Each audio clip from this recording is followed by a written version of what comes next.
In the last lecture, we studied refraction from curved surfaces, which are separating media of refractive indices mu 1 and mu 2.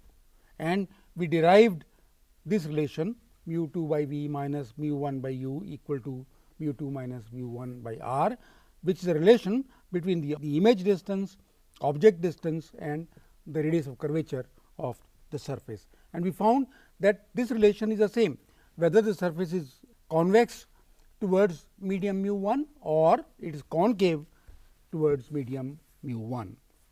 And we also see how images formed by such surfaces and how we can trace the rays.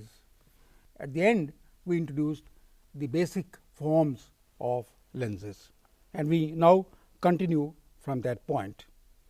This is a double convex lens, and you can see that it can be thought of as being made of several of these pieces, several of these prisms.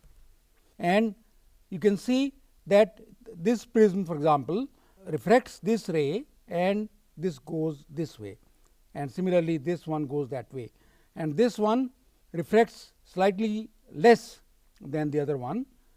This one in the middle, which passes through a slab, does not get refracted at all. There is no change in its path. So, we find that in the middle of the lens there is a point through which a ray can pass undeviated. This point is called the optical center of the lens. Please be careful, optical center is not necessarily the center of the lens, geometrical center of the lens. It is any point in the lens through which a ray can pass undeviated. So, while dealing with lenses, we will have several terms like principal axis or optical axis and focal length, distance of the object, distance of the image and so on, and we shall be dealing with thin lenses. Thin lenses means lenses which are thin, whose width is very small compared with the focal length of the lens. Focal length we shall define more precisely, but you can understand the concept of focal length is the same as in the mirrors. So, we shall assume that the width or the distance between two surfaces of a lens is small, very small compared with the focal length. Such lenses are known as thin lenses, and we shall work in the context of thin lenses. And we shall also take only paraxial rays. Let me remind you, paraxial rays are rays which are near the axis, and they make small angles when they strike the surface of a lens or a mirror. And optical center we have already defined, and let me remind you again, we shall be using Cartesian convention for signs. And here is what all this means. Instead of taking this lens like this, we shall in some diagrams be taking just a line showing that the lenses are very thin, and this is a point inside the lens through which the ray goes undeviated. This is called the optical center of the lens. You can see this is not necessarily in the middle of the lens, and in this diagram we will show it just like this, and this line going through the optical center is called the principal axis of the lens. We are now considering first of all the convex lenses. A convex lens is one whose surfaces are convex, either one or both, or convex towards the medium outside.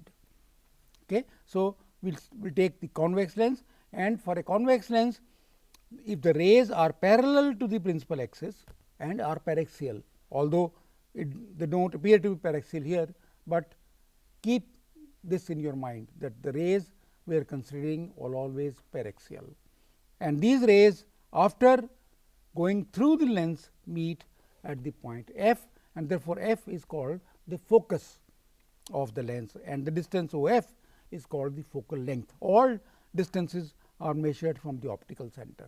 So, this is the focal length of the lens, and by our convention distance measured in the direction of light OF is positive. So, the focal length of a convex lens is positive. If the rays are inclined to the principal axis, they still meet in the focal plane, not at the focal point, but in the focal plane. And once again, the let me remind you that the focal length of a convex lens by our convention is positive. The rays emanating from the focus, they become parallel after going through the lens, after passing through the lens, after refraction through the lens, they become parallel to the axis. And similarly, rays emanating from a point in the focal plane also, they become parallel to each other, but not necessarily parallel to the axis. This is another way of understanding the functioning of a lens.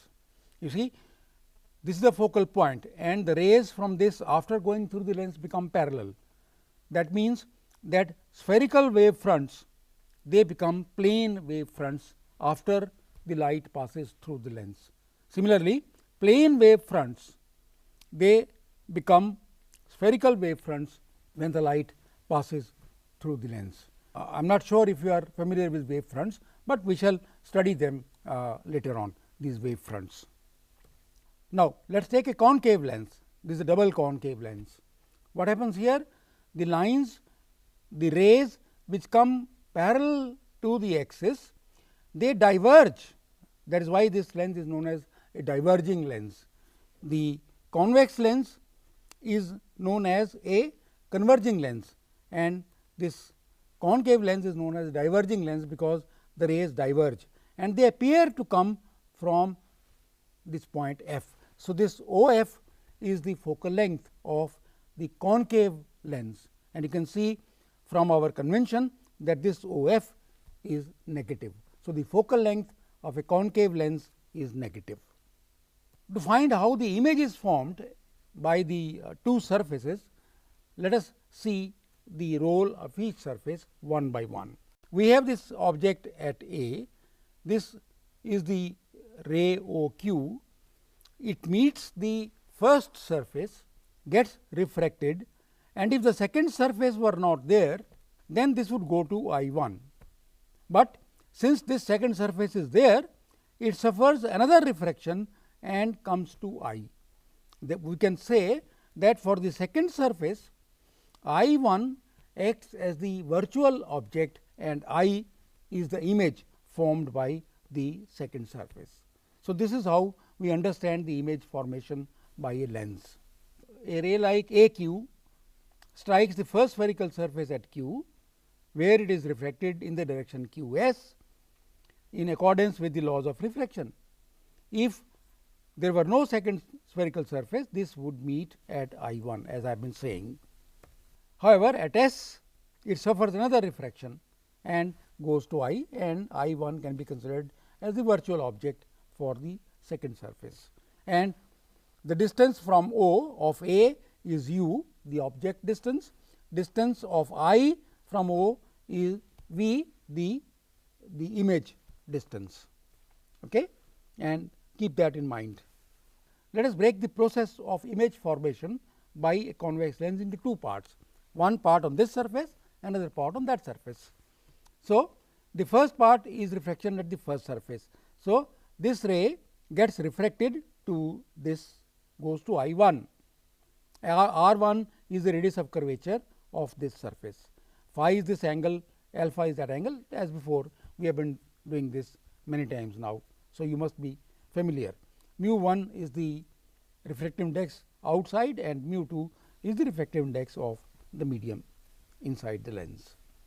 And we have derived this relation, if you remember, mu 1 by V. In this case, V is V1, because we are going to use another surface where this would be the virtual object for that surface. So, we use the name V1. So, mu 2 by V1 minus mu 1 by U is equal to mu 2 minus mu 1 by R1. R1 is the radius of curvature of this surface. What happens in the second surface? We have this ray QS would have gone to I1, but because of refraction it goes to I. So, I1 is the virtual object for this surface, that is V1 is the virtual object for this surface, and the actual image is formed at I. So, therefore, V is the actual distance of the image from the surface. R2 is the radius of curvature of this surface. Mu 2 is the refractive index inside and mu 1 is the refractive index outside. So, you can see what happens. We have taken refraction at this surface first and then at this surface second time. And again we have the relation mu 1 I equal to mu 1 R as before, and angle I is alpha plus beta, and angle R is equal to beta plus gamma. So, we substitute these values in terms of the distances assuming small angles, then we get mu 2 by 1 by V 1 plus mu 2 into 1 by R 2 equal to mu 1 into 1 by R 2 plus 1 by V. And if we apply the sign convention, then it becomes mu 2 by V 1 minus mu 2 by V, mu 1 by V equal to mu 2 minus mu 1 by R 2. This is the relation for the second surface. So, we can add the two and we get this relation 1 by V minus 1 by U is equal to mu 2 minus mu 1 by mu 1, and this gives us 1 by R 1 minus 1 by R 2. This is known as Lensmaker's formula, and this we got by using this equation and this equation which we have derived earlier. So, from these two equations we get the relation 1 by V minus 1 by U is equal to mu 2 minus mu 1 by mu 1 into 1 by R 1 minus 1 by R 2. R 1 and R 2 are the radii of curvature of the two surfaces. Mu 1 is the medium outside the lens, mu 2 is the medium inside the lens. If medium inside the lens is mu and medium outside is air whose refractive index is 1, then it simply becomes mu minus 1 into 1 by R 1 minus 1 by R 2. This is known as Lensmaker's formula. Why? Because a lens maker has to grind the lens for a given focal length. So, he must know what the two radii of curvature should be given the refractive indices and so on. So, this is known as Lensmaker's formula, and 1 by V minus 1 by U is 1 by F. So, 1 by F is equal to this mu 2 minus mu 1 by mu 1 into 1 by R 1 minus 1 by R 2, and this we can get easily. You see, if we take the object to infinity, this becomes 0. So, this becomes 1 by F. So, 1 by F is this, and therefore, 1 by V minus 1 by U is equal to 1 by F. We shall use that later as the lens equation, but from this equation, by taking U to go to infinity, so that V becomes F, we get 1 by F is equal to this, and this is the lens formula. That is the lens maker's formula, which is in terms of the radii of curvature and refractive indices, and this is the lens formula in terms of V, U and F. In applying this, of course, we shall have to use proper signs for V, U and F in accordance with our convention, Cartesian convention. Now, if the focal length of a lens is expressed in meters, then 1 by F is called the power of the lens. For example, if the focal length of the lens is, let us say, 10 centimeters, that is its 0.1 meter, its power is therefore 1 by F, 1 by 0.1, that is 10, and the unit for power is diopters. So, it is 10 diopters.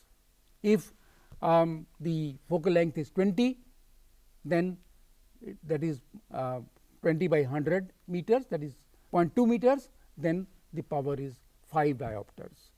If the focal length is 100 centimeters, then power is 1 diopter. So, power is 1 by F, where F is expressed in meters. That is the power that your optician uses for making glasses. And if the focal length is negative, as in the case of a concave lens, then the power is negative. It is 1 by F expressed F when F is expressed in meters, and the sign it carries, whether positive or negative. All right, let us look at the ray diagrams for lenses. This is the object here, and in fact, we can draw many rays, infinite rays from this. but as we shall see only 2 would suffice. But let us take the tip. From the tip we draw a ray through f, and after passing through the lens this becomes parallel to the principal axis. From the tip we draw a ray parallel to the axis which must pass through the focus on the other side, and we can draw a ray through the optical center, and this ray is not deviated. Wherever these 3 rays meet, that is the image of this point. So, this tip is the image of this tip here. As you can see, we do not need actually 3 rays, we can draw any 2 rays, and wherever they meet in the case of convex lens or where they appear to meet, that is the image of the object. If the image is inverted, it is a real image. If the image is erect, we shall see that is a virtual image. You see, as I have been saying, we can draw infinite rays through all these points which pass through the lens. So, even if a part of the lens is blocked, we still have rays which pass through the unblocked part and form the image. So, if a lens is broken, for example, half of it is broken, does not matter, we can still form an image. This will still act as a lens. The only difference would be the image would not be as bright as it is with the full lens. Why? Because some of the rays have been cut off from reaching this point, and therefore, some of the light that would have gone to this point cannot go because the lens is blocked or broken. Therefore, the image is fainter than the image formed by a complete lens, but it can still function as a lens. Now, let us take the case where the rays appear to meet. In the case of convex lens, let us say this. What happens? We have an object between O and F. O is optical center, F is the focus point, and 2 F is twice the focal length. So, we take 2 rays, one going through F, which is undeviated. So, it goes like this, one parallel to the principal axis which must go through the focus on the other side. So, these are the 2 rays. These 2 rays are diverging, they will not meet on this side, but when they are taken backwards, when they are extended backwards, they would meet at this point. So, therefore, this tip is the image of this tip, and this foot is the image of this foot. Therefore, this is the image of this object. You can see that the rays appear to meet, they do not meet. Therefore, this is a virtual image, and this is erect, and this is magnified. Now, let us see how the image changes position when object is moved this way or that way. When the object is at infinity, the image is formed at f.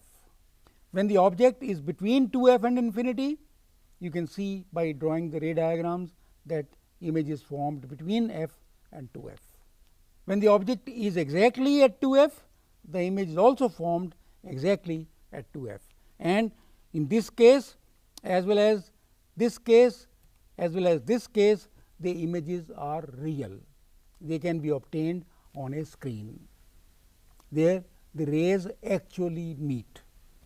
We will continue with this study in the next lecture, and we shall use, and we shall in fact do many examples also of the lens formula 1 by v minus 1 by u equal to 1 by f, which we shall redraw in fact by some other considerations. Here you remember we drew this formula, derived this formula how by considering refraction at this surface and refraction at this surfaces. Now, we shall take the lens to be a thin device and see by trigonometrical means, by comparing triangles and so on, we shall find this relation once again. And we shall also show that if 2 lenses are placed next to each other, then the focal length of the combination is equal to 1 by f 1 plus 1 by f 2. In your spectacles, these lenses are almost touching the eye lens, they are in contact, and therefore, the focal length, the power, you can see the powers are added. This is power, this is power, this is power, these powers are added. So, the powers of the 2 lenses, this lens and the lens of the eye, they get added. And we shall also see the devices like telescopes and microscopes.